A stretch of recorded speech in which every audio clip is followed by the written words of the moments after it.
Well, hello, everyone. Good morning, good afternoon, wherever you are or whenever you are watching this webinar. I want to thank Electro-Matic for inviting Siemens to present at their Tech on Tap series. And I think we have a very interesting topic today, SIBERprotect. This is a unique offering that Siemens just introduced into the market this year.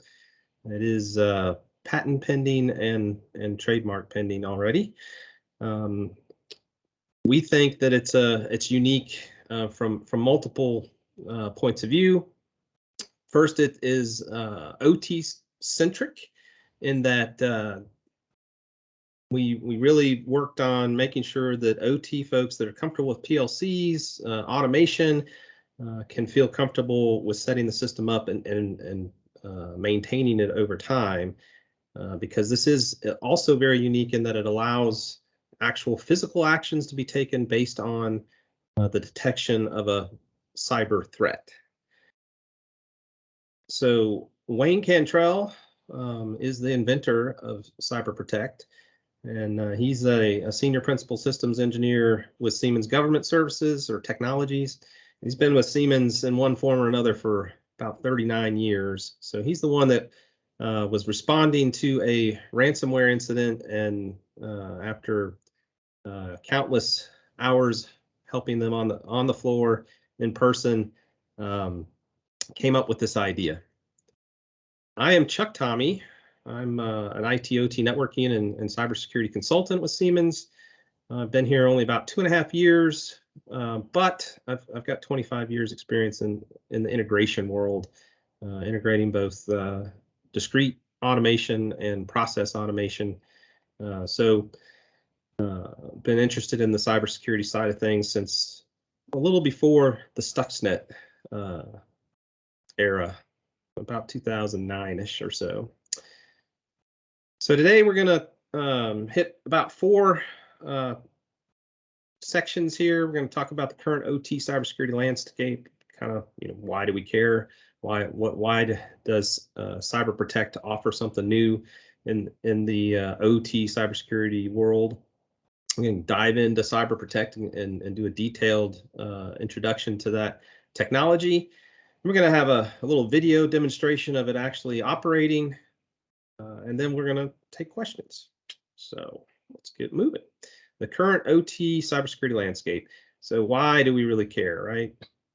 And I'm sure everybody has seen a slide like this of some type in the last, couple to even 3 or 4 years. But as digitalization of the industry is increasing, we see these increasing opportunities and benefits, right? We've got all these devices connected, so we're getting all this data. Now we can do this rich analytics. We can do preventive maintenance. We can form tighter connections with our suppliers and with our customers. This is all great stuff, right? Excuse me. But with that increased opportunity and benefit landscape there, we also have increased risks.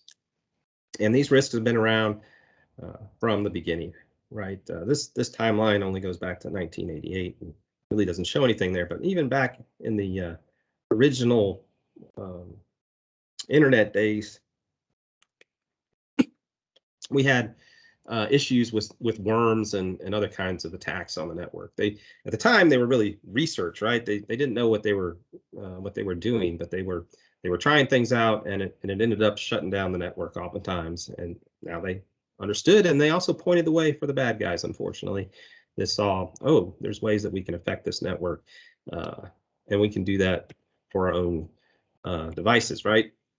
So how do we get here to a place where we need this cybersecurity? Well, many of us have been in the industry for a while, as I talked about. Wayne and I sure remember this time when the field devices had their own networks, the control devices had their own networks, and they didn't talk to each other. And certainly the business systems didn't talk to the control systems.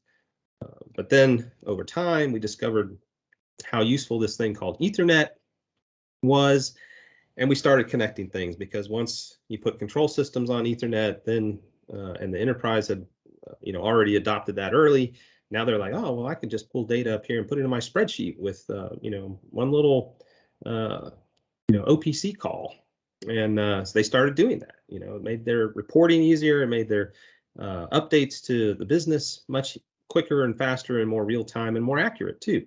So over time, we created tons of connections between the enterprise layer and the different layers, even within the control system layers. And we created Swiss cheese out of those natural barriers that we had before, because things couldn't talk because they were on different systems, right? And different physical interfaces. Well, now, today and in the future, we really have to take a look at that, kind of take a step back, think about this from an architectural point of view and say, hey, we need that data now. We've become used to that data. It gives us lots of options, lots of those opportunities and benefits, but we needed to provide that in a secure way, in a resilient way, because we need that 24/7 now. If that link goes down to the plant, that could impact business on both sides of the link. You might not be able to show your customers where their orders are. You might not be able to enter new orders into the production system, and the production system without those orders may be stalled, right? And it may not be able to order new parts, raw inventory. So there's a lot going on here that we need to really take a step back and architect the network in a way that is resilient and secure. So we talked about digitalization, but that's one of the main drivers here that has put OT at this intersection of these mega trends, right? We're really in a spot now where we've got a lot of focus on us. Digitalization is number one. We need the data. Everybody knows we need the data. Number two, we have this knowledge gap. OT has not traditionally been a networking powerhouse, right? The operational guys on the floor. Typically, in my day, 25 years ago when I was learning control systems, we were just starting to do a lot of Ethernet, and I knew enough about Ethernet to, make the connection and get it working. But that was about it. I didn't think about things from an architectural point of view, right? And I hadn't even thought about cybersecurity. And that's typical, right? We do what we have to do to get our job done, but we may not really focus on all these other things around it. So typically there's a big knowledge gap in the plant when it comes to networking architectures and cybersecurity. At the same time, we have all these adversaries out there, whether those are internal threats, the guy that just got fired or thinks he's getting fired, or is just unhappy in his job and decides to play a little mischief to teach the company something, a lesson. Then we got criminal syndicates now that have figured out they can make money. And unfortunately, nation states are on both sides of this thing. They want to know what's going on to steal the IP, but there's some of them out there that are hard up on cash. North Korea, Iran, and so they may be doing a lot of this stuff just for money-making purposes also. And then we got the kids out there that are just playing around trying to see what they can do, not realizing that they could shut down a line, impact safety, cost the company millions of dollars just by running some of these scripts that they find online. And then, of course, the one thing that I'm not sure if people fully realize either is, we've got this really sophisticated infrastructure out there, this cloud infrastructure that we're talking about using for good in the digitalization world can also be used for bad. So there is actually such a thing now as malware as a service, right? You can go on the dark web, which is just the unindexed part of the web, right? Google doesn't index it because they block the indexing engine.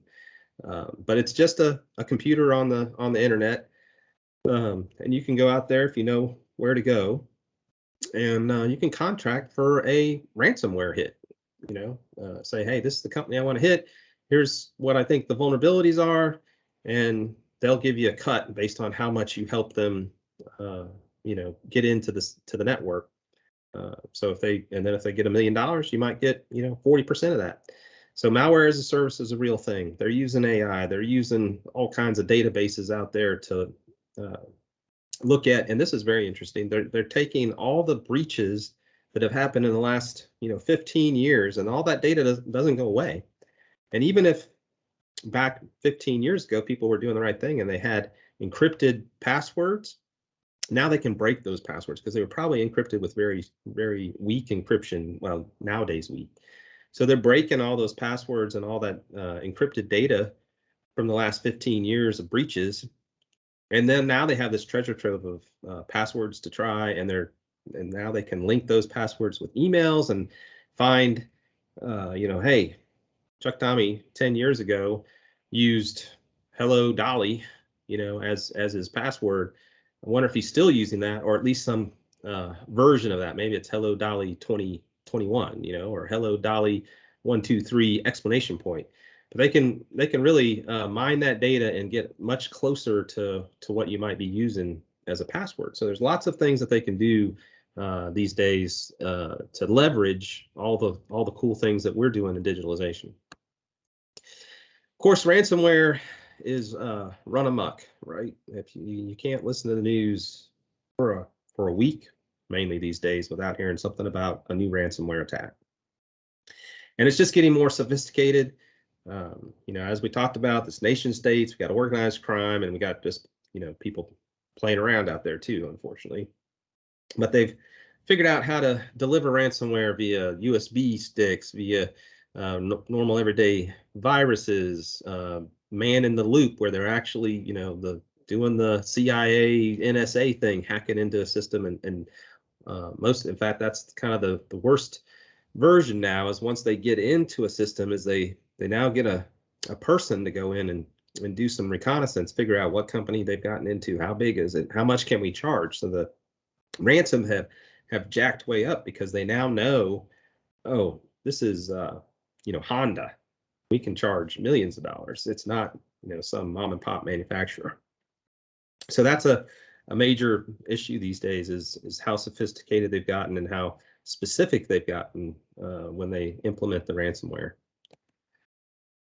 So again, not news to anybody that's been watching the news, but it's been a steady drip. And go back to 2017, excuse me, because this was a huge one, and a lot of people have either forgotten about it or never knew about it. But NotPetya was actually a ransomware that was put out there by Russia to attack the Ukraine, and then it just spilled out into the open internet, and it ended up costing well over 10 billion. 10 billion is the last time they tried to calculate it.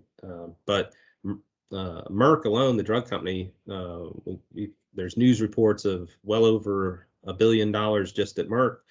FedEx in Europe was shut down for a week or more.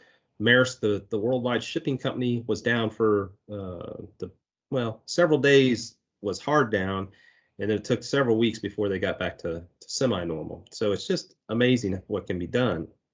And then, it hasn't really slowed down. In fact, it's sped up. We saw SolarWinds, which is really a supply chain kind of side attack. We've seen now them actually going after infrastructure, for people with the Oldsmar attack and several others. The pipeline, on Colonial Pipeline, which shut down gas supplies to the southeast of the U.S. And that was personal. I'm down in the southeast, and we couldn't find gas for a week and a half, and then it took several weeks after that to get back to semi-normal. So, another study that was done was Sophos, which is a cybersecurity company. They did a survey back in 2020, and they got 5,000 IT managers to reply. I'm not going to go through all these, but the big thing I think that was interesting is 51% of the organizations had been attacked, and 59% if you were in the U.S. And of those attacks, 73% had been somewhat successful, right? They had at least some data encrypted. So if you go and look, 5,000 IT managers, that's a kind of small sample when you think about manufacturing being somewhere, depends on estimates, somewhere in the, 500,000 sites to maybe 1 million sites in the U.S., depending on how they're counted. And then if you say 51% of those had been attacked, and 73% of those had some data encrypted. That's a lot of successful attacks. So, what are we going to do about it? Well, this is Wayne. Wayne loves this Benjamin Franklin quote. He's saying this is basically when he's talking about establishing a firefighting system in Philadelphia, and that an ounce of prevention is worth a pound of cure. It's a common one out there, right? You remember that probably from grade school. But the applicability is same thing applies to cyber, right? If you're not trying your best to prevent it, then you're gonna come down with an incident before long. And then if you don't manage it very well, then it's going to become a crisis. It's not just going to be an incident, it's going to become a crisis. And when Wayne first started doing these presentations, he created this slide and went back and said 2018 study by Mandiant found that the average containment time for a breach was 5 days, but that was on top of 66 days of them being in the system. So they had to detect them before they could contain them. So we're talking, it was around 71 days from the time they breached the network until they were found and contained.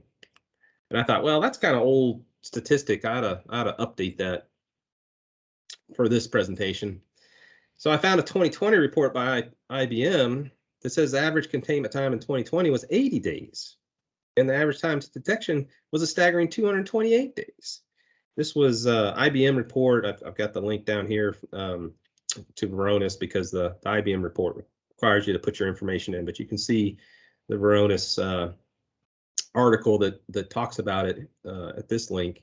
But anyway, that just blew me away. It went from 5 days and 66 days in 2017 to 80 and 228 days in 2020. What's going on? Well, it turns out, in 2017, we didn't get very good reporting, and it was a lot more rare, and they had different tactics back then. So this is, just amazing that here we are 3-4 years later, depending on how you look at it, and it's gotten much worse.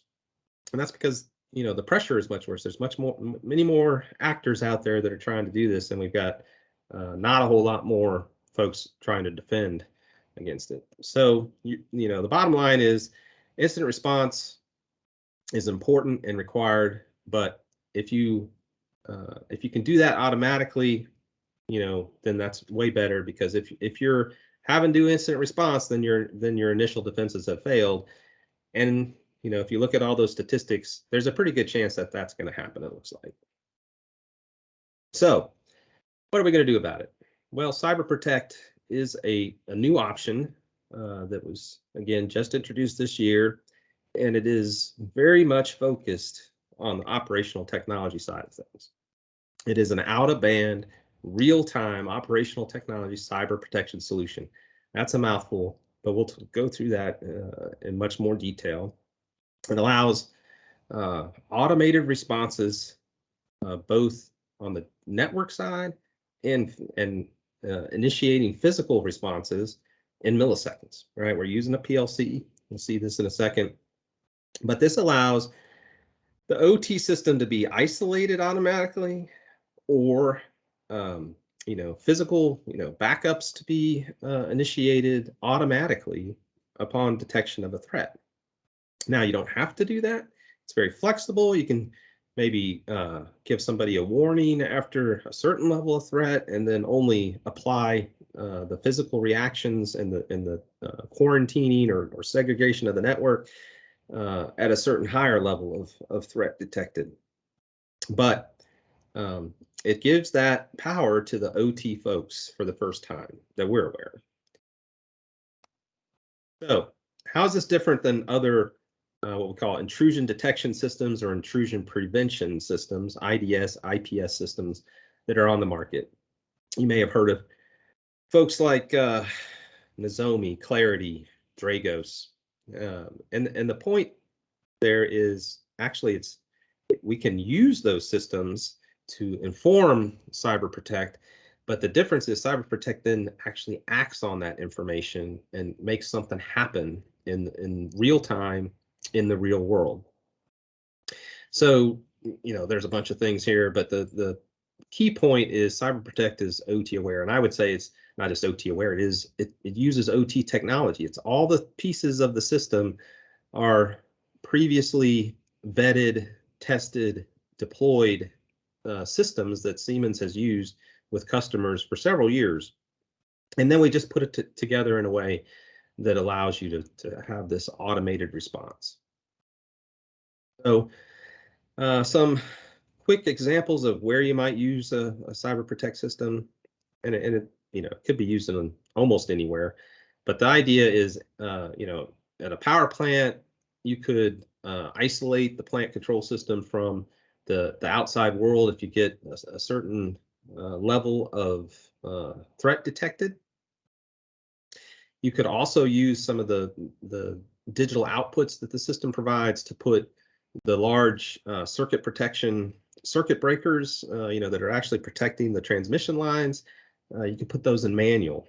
I don't know if anybody was aware, but there were 2 attacks 2 years in a row. I believe it was 2015 and 2016 during the Christmas time in Kiev, again in Ukraine, where somebody obviously believed their not so friendly neighbors to the north decided that they didn't need lights for Christmas time, and so they shut down the power.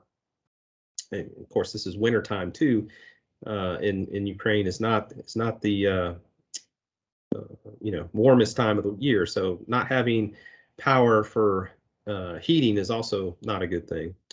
But they shut that down 2 years in a row by getting into the power system and remotely operating those breakers. So perhaps with SIBERprotect, we could have prevented that by detecting a threat in the system and then automatically putting the circuit breakers into local only mode, so that only somebody standing at the face of the circuit breaker could make changes to it. That's eventually how they got back up and running, was putting them all into local and resetting them. So in a water plant situation, perhaps like Oldsmar that we talked about earlier, that in Florida, if you see a threat, you again sever those outside connections, and then maybe you put all your chemical injection pumps into local mode, right? So that they can't be operated by a virus or something internally, and make sure that you can also set an analog output that sets it at a safe level, right? So tons of other options here to read through as you have time, but it can be just used in a lot of different ways. So what does it look like, and how did it come about, right? We'll talk a little bit about how it came about here.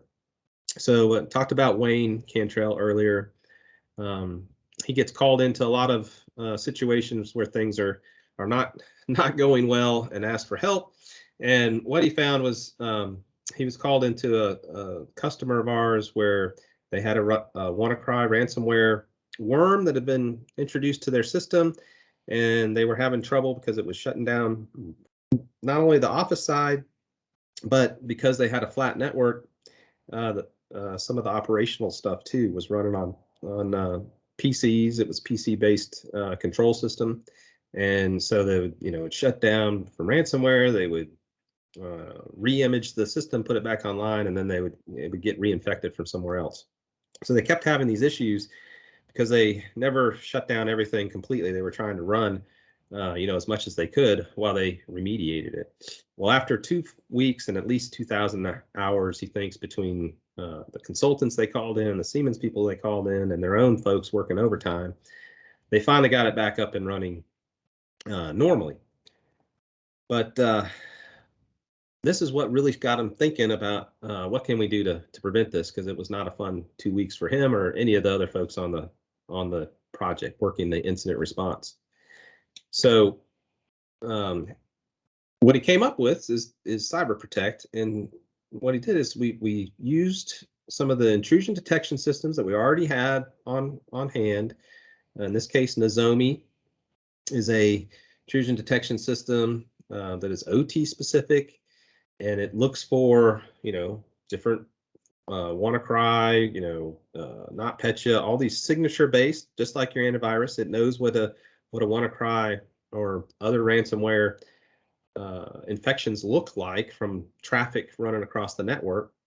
So it's looking for that, but it also can do what we call anomaly-based detection, where you set it into a learn mode for maybe a month or two, so it can see full operations for over a month or two, and then it maps all the connections. Like, okay, I see this computer talks to this PLC and sets set points on a regular basis, like an HMI would.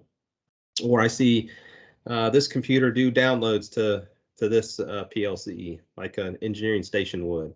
And so those are marked as normal until you flip the switch and say, okay, start telling me what's not normal.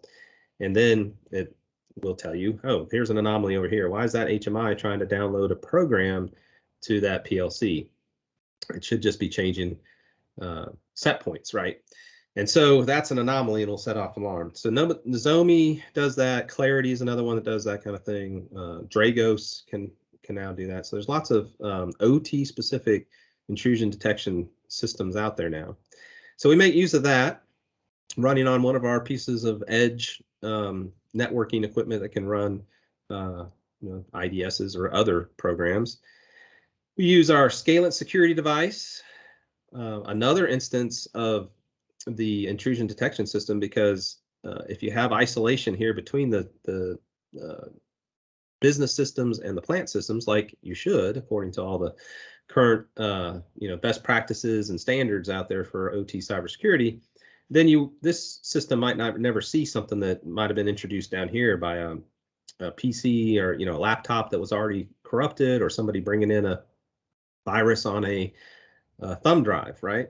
So you got another detection engine running down here, and then you might have additional security devices that can isolate different groups of equipment, right? So that depending on what the threat is, you may want to react differently, a different level of lockdown, or in this case, we have the operations OT space, we have the IT space, but these servers up here were important to keeping the OT space running. So maybe we add another isolating piece of equipment, in this case, the Scalent security device, so that we can isolate, the OT space from the IT space, but also the OT important IT assets from the rest of the IT, and then allow that still to work even when we're in kind of the quarantine mode. So this is what he came up with, SIBERprotect. There's the key part here is that all that data from the intrusion detection systems goes into a PLC, and then the actions are performed using standard PLC logic via PLC outputs. And if you want, you can send messages back to like a firewall or some other device that has a application programming interface or API. So you can interact with the IT devices, but most important thing is you got digital outputs, analog outputs if you want them, and you can send those to other PLCs, pieces of equipment, put things in manual, local, and really isolate the system. So and we can do this because it's PLC. We're talking milliseconds, not days. We talked about hundreds of days to detecting it, and then even 5 days or 69 days or whatever it is, to actually contain it, get it done. In Wayne's case, it was 2 weeks, so 14 days to get it fully contained. In this case, we're talking, could have been milliseconds, and he thinks that if this system had been applied in that case, it would have been maybe 8 hours, depending upon how quickly it was detected. But they might have only had 1 or 2 computers to restore, and it would have isolated the OT system from the rest of the IT system while they did the restoration, so they didn't keep getting these reinfections, which was really the annoying part of that incident response, trying to keep the system up and running so they could keep shipping product while they were restoring the system. So it can protect both IT and OT, because if it detects something unusual on the OT side of things, it can still do the quarantine, and then now IT is protected from OT. It can give a option for a manual activation. So maybe we don't want, we're not ready yet for automated disconnection. Well, okay, we'll just alert you with a horn, a siren, a light stack, a screen on an HMI, and then you can go investigate. And if you find something, push the button and activate the quarantine. So lots of options. We talked earlier about how does it work? Well, the Nozomi or Clarity or Dragos or even a next generation firewall, which has some malware detection capability, those all can output threats detected in a couple different formats. Typically, syslog is one format. That's one that we use to gather all the log information together in one place so that we can do analysis on it. But we can feed that syslog text stream into the PLC and parse it. Or there's a common event format that we can also use, and it's just, again, a text string, kind of more structured string, but we can parse that and then detect the level of threat and then base our threat response on the level of threat. So we can do, hey, okay, yeah, there's, something might be going on, but it doesn't really look like it's a threat. So, you might have an informational message come up. Something else, oh, this is worrying. It looks like it might be this, but we're not, sure, or it's something that should be remediated. So you may not need to take action, but we're going to warn you. Or if you get above a certain level, then maybe we do a physical response, right? And actually quarantine the network, start up a, emergency cooling or emergency power generation or something like that.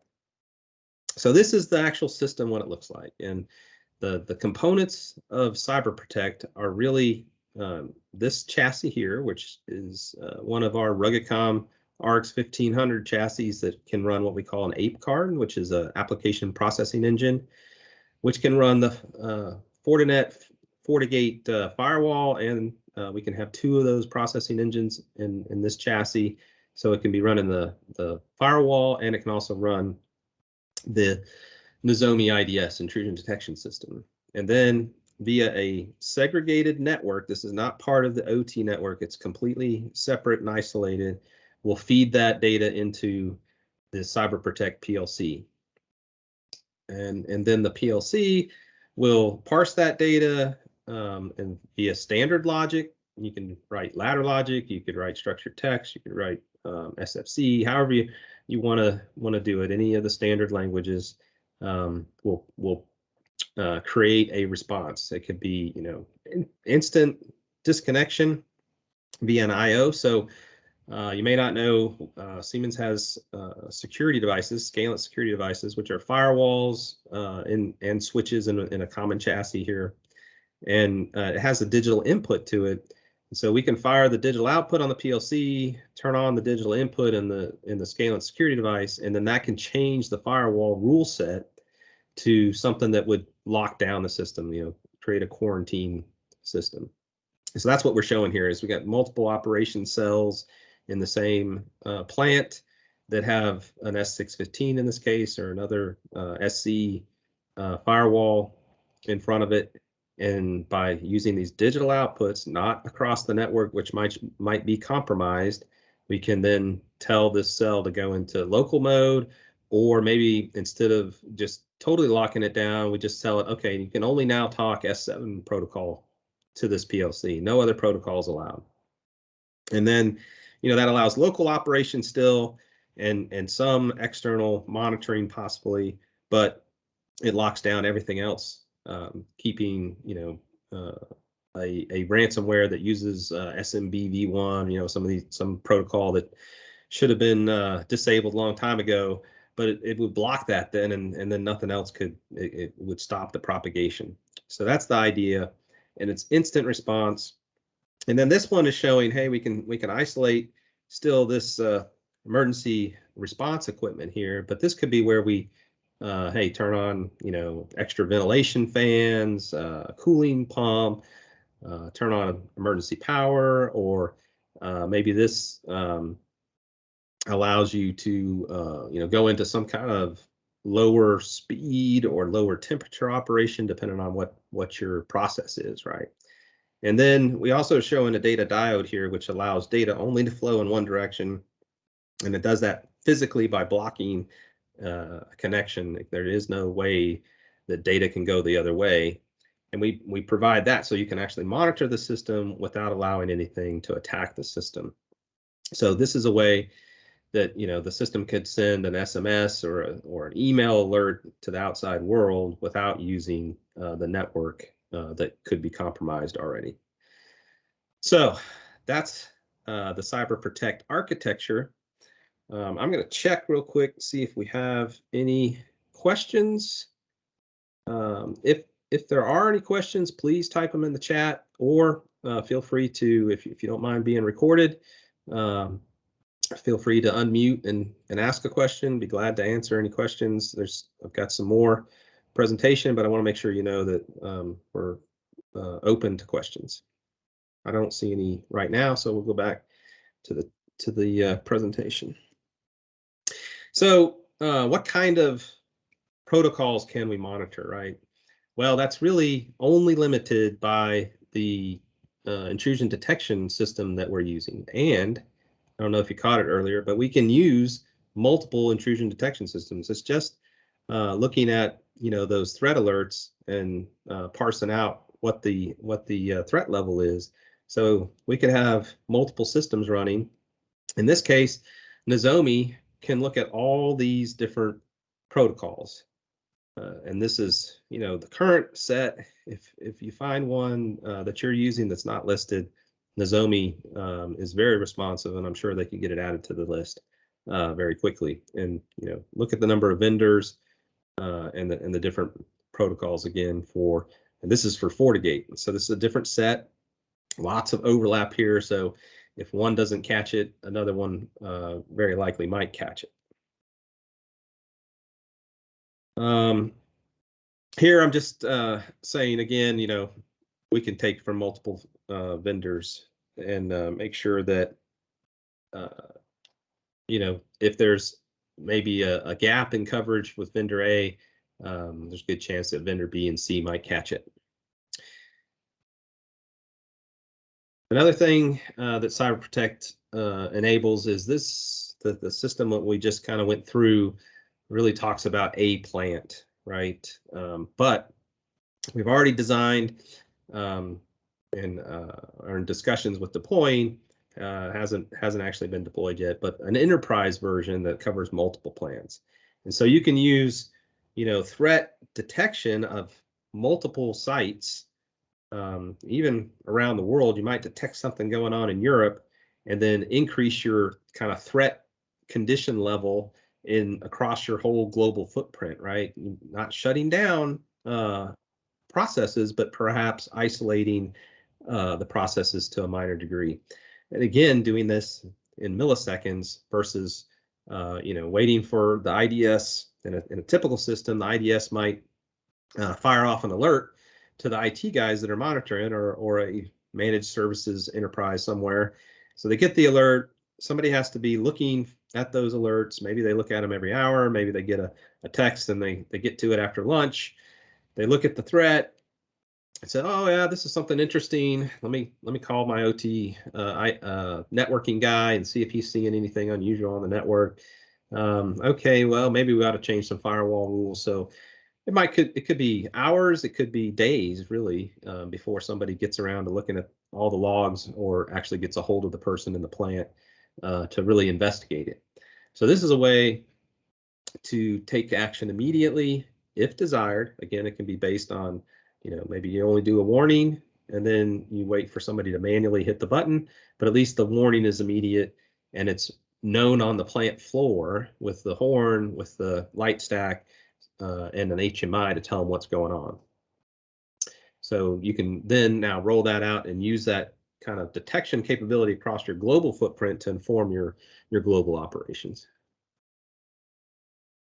And this is just saying, many of the intrusion detection systems are using artificial intelligence and machine learning in the background to really understand what's going on in the world, because they have threat feeds coming back to them from all many places around the world.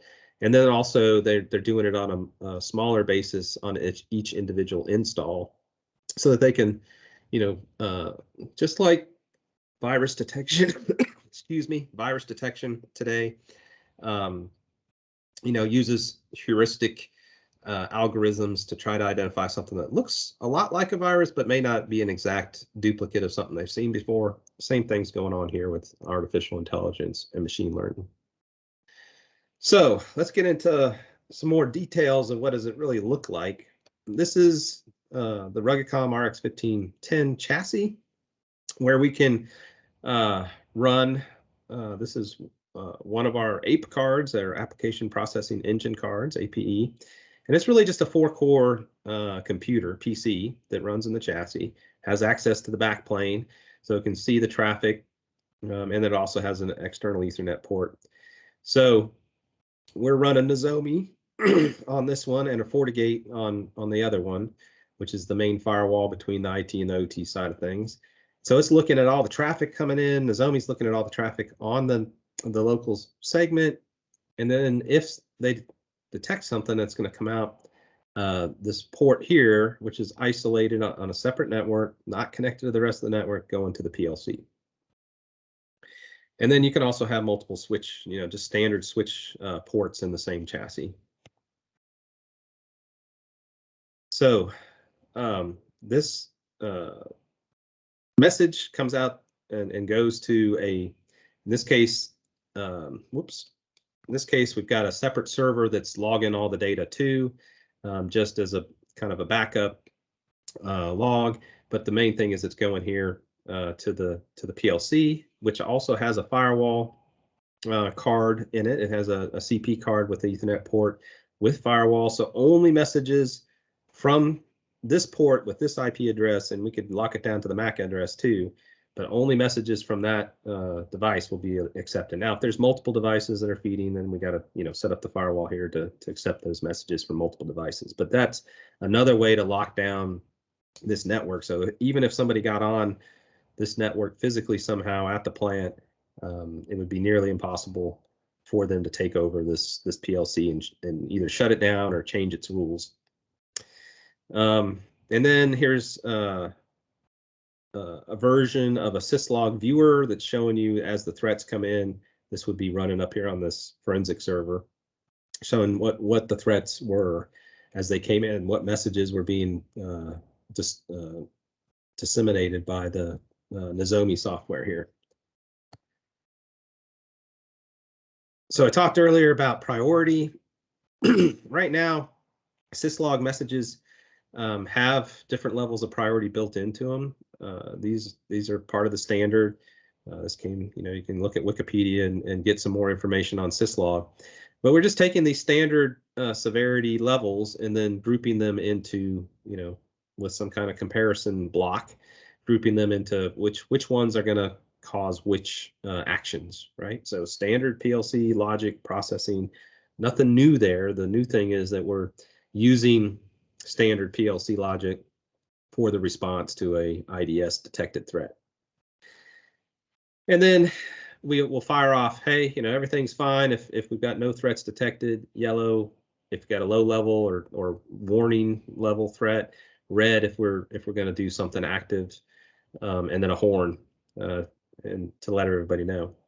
And then also we can send that secure email or text through the data diode, so that if you're not on site or this is a remote site and nobody physically is there, then we can notify you that something has happened. And then, as we talked earlier, the physical I/O on the PLC can be used just as easily based on some kind of status detected. Then we can set an output that might, close a relay, open a relay, put in one of these electrical power breakers, put that in that manual mode so that it can't be operated remotely. So lots of options. Anything you can think of that you can do with a PLC, obviously you can now do in response to a threat or a detected actual attack. So we have some manual indications and buttons. Another thing that Wayne thought of, which I thought was great, is we talked about being able to fire off a relay in response to something, and we also talked about being able to, I don't think it shows here, but being able to fire off an output that will change the firewall rules in one of our security devices. But what if you want to put the system in, you don't want to replace all the switches out there, and you just want to isolate the system? Well, if you've got a switch or even an old hub, in the system that is your only connection back to the outside world, what if you just put a relay on the power, and if you get a threat message, you can open that relay, kill the power to the hub. Now you've isolated your system. So, of course, you need to have a way to get back to it to investigate what's going on. But that's a low tech way to immediately isolate the system so that you do have a chance to go figure out what's going on. And maybe you keep it from being infected. So that's a lot of words again. I wanted to kind of give you a demonstration. I'm checking again to see if there's any questions in chat. Nothing so far. But without having, being in person, the best way to do a demonstration for the system, I think, is a little video we have here. So here's the demo board that we've put together, and we can bring this to you or your customers and do a live demo. It packs up in about 4 large cases that can be FedExed. So it is possible to bring it to on-site to customers. We just need advance notice and scheduling. But what we have here is, this is the top layer with the main Nozomi and FortiGate firewall that's separating IT from OT. This just be a switch up at like in your HMI level, and this would be like a SCADA screen that we're simulating. Then this is the main SIBERprotect system with the PLC, its local HMI showing the status, its local light stack with the horn and a manual input button, and then its I/O to interface with the rest of your system. And then this is showing the plant. This would be like a PLC on the line. This is your local Nozomi, or it could be Clarity or Dragos again, whatever you can run down on the line. We can take those threat messages from. And then a S615 Scalance security device with the digital input we talked about, which allows us to change the firewall rules. And then this is showing a local HMI down on, again, at the line level. And then these are the physical response actions simulated, right? So as the I/O is activated here, maybe again a cooling pump, a ventilation fan, emergency generator, or something, and they can be sequenced, in any sequence. They can be dependent upon the state of the system. If you're not running, then you may not do anything. If you are in different stages of running, then you can tailor the response to what's going on in the system at the time. So that's kind of a overview, and here is the video. And so what we're simulating here is we're actually feeding a PCAP, or the network traffic that is generated when one is on a system. In this case, Clarity was it detected it. See if Hi, sorry, I don't know if you're breaking up for anyone else, but you're breaking up pretty bad for me. I can't really hear what you're saying. Okay, sorry. So it's probably the video playing. Let me take my video off.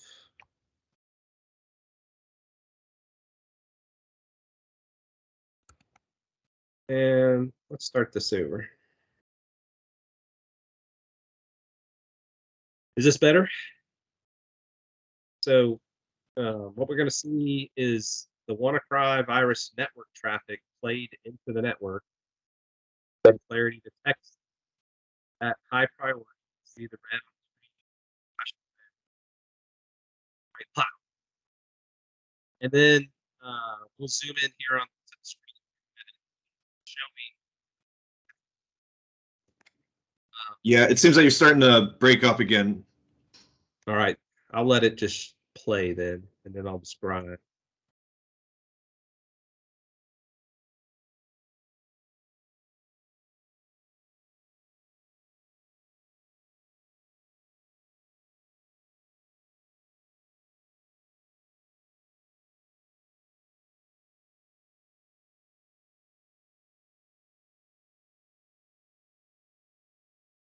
Okay, so what happened there was we played the WannaCry traffic into the system. It detected that there was a threat.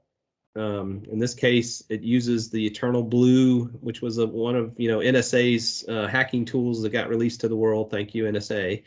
But that's what was detected was the Eternal Blue exploit. And so we heard the horn. We saw, you might not have seen. Let me go back and this was showing that the external HMI, the SCADA layer, could no longer see the system. You can see the data is not active. And then the other thing you could see is the threat was shown on the screen. Well, when it there, the horn comes on and it shows what the threat is. And then let's see, somewhere else. Well, it didn't show it on this one, but I think it was out on this. Yeah, if you look down here, the lights sequenced, on, showing that it was doing some kind of physical protection also. So that's the demo. Any questions about that? Any thoughts, or do I? Can I just explain to you my understanding of how this works, and you can tell me if I'm right or wrong. We can kind of review what's happening here. Sure. So you have Nozomi running on a rugged comm switch, is that correct? That is correct. And then that rugged comm switch, is that part of that 1500 rack, or was that different? So that's different, right? The 1500 rack. So this rack, so yeah, it's a little confusing. The RX 1500 is the rugged comm chassis. It's not the S7 1500, right? So we got S7 1500 PLC, but we got the RX 1500 rack, which is running both a switch and two of the APE cards, one running a firewall program, Fortinet, and one running the Nozomi. And then the 1500 is there to manage the HMI and the stat light. And that's getting its data from the rugged comm switch, correct? Right. And it's doing the response. So no response happens without that's not programmed in the PLC. So all the response is OT logic, OT familiar type response. And by response, you mean response in the production area. Correct. Well, any response of the system at all, right? So it could be quarantining itself from IT. It could be some kind of physical response in the production area. It could be just network, or it could just be a warning, like we said. And then this blue button under it, if you get the warning, you look around and you see some funky things happening, then maybe you want to hit the manual quarantine button or whatever you decide that manual button does. That's all configured in logic in the PLC also.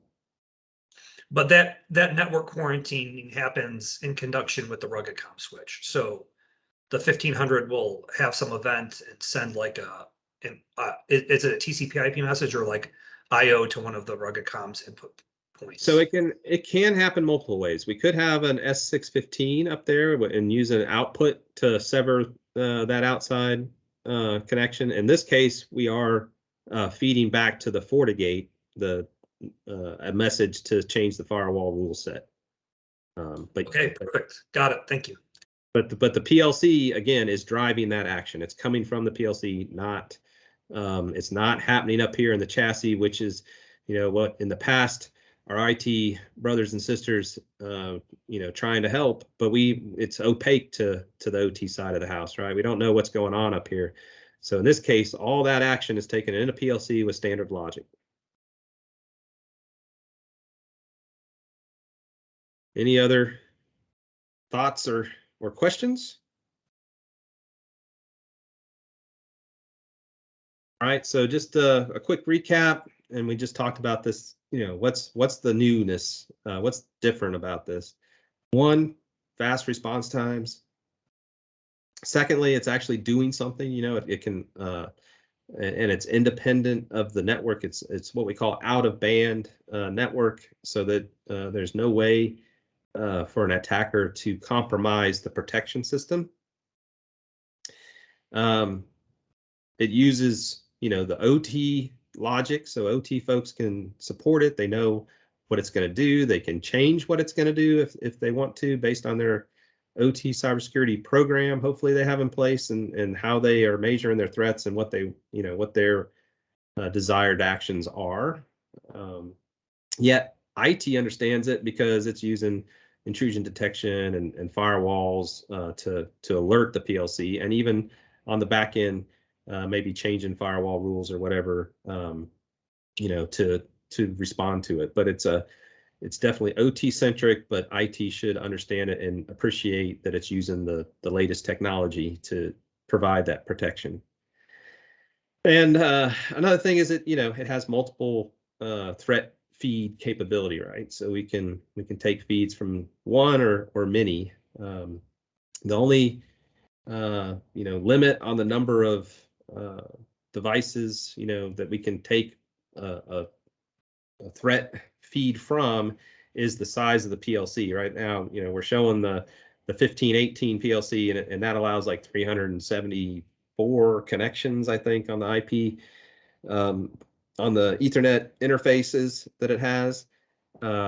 So theoretically, we could connect to 371 or 2, depending on how many, response, if we're going to have another connection for outside messages or whatever. But smaller, less expensive PLCs can be used. It just changes maybe slightly the response timing. That shouldn't be a big deal, but also it'll change, the number of connections that you can have in your network. So that's pretty much SIBERprotect. And again, the benefits, it integrates well with OT. IT can understand it. Sub-second response, allows actual automated response versus waiting 2 days, 3 days, or even a couple hours. It could be too late with ransomware these days. And then the other piece that we didn't really concentrate on a lot is that it really helps with the recovery phase too, because once you've got it quarantined and you've got your emergency actions taken care of, now you can concentrate on just that, the couple of cells where you've had detection of something abnormal. Go look at those, so you got a lot less to do. But then you can also, kind of reverse the order of implementation of the quarantining and the physical action, so you can slowly put things back online, and it helps with that because that's already an automated action controlled by the PLC, so you can recover in reverse, basically, and that's something else that, or you could have programmed into the PLC a completely separate recovery order and methodology that you want to handle, but that can all be pre-planned in advance, and instead of having to figure it out as you go, or at least from scratch. Maybe you want to verify you want to do it the same way in an actual incident response, but this way you can have a plan in place and then work the plan. Any other questions? I'm going to check chat real quick. I don't see anything. See any hands up? So I'm going to thank you again for your time and for your attention. The contact information is all here. Wayne, again, is the guy that invented the system. Ed is another guy that he works with. They both are Siemens Government Technologies employees right now. This was invented, excuse me, invented for the DoD applications, but we really think that it has some good applications for simplifying, the whole cybersecurity response. What do we do? How do we put a system together? This really kind of does 80% of that work up front. There's still some engineering that needs to be done, there's still some, exact, how do we fit it into a customer system? So there is engineering, that whole response action plan needs to come up with, and then how many sensors and where they need to be in the system is important too. So there's some engineering to the system, but it really is a great tool to take to customers, especially large customers with large plants, that are starting to figure out how are we going to handle cybersecurity when our guys aren't big network experts, and definitely aren't cybersecurity experts.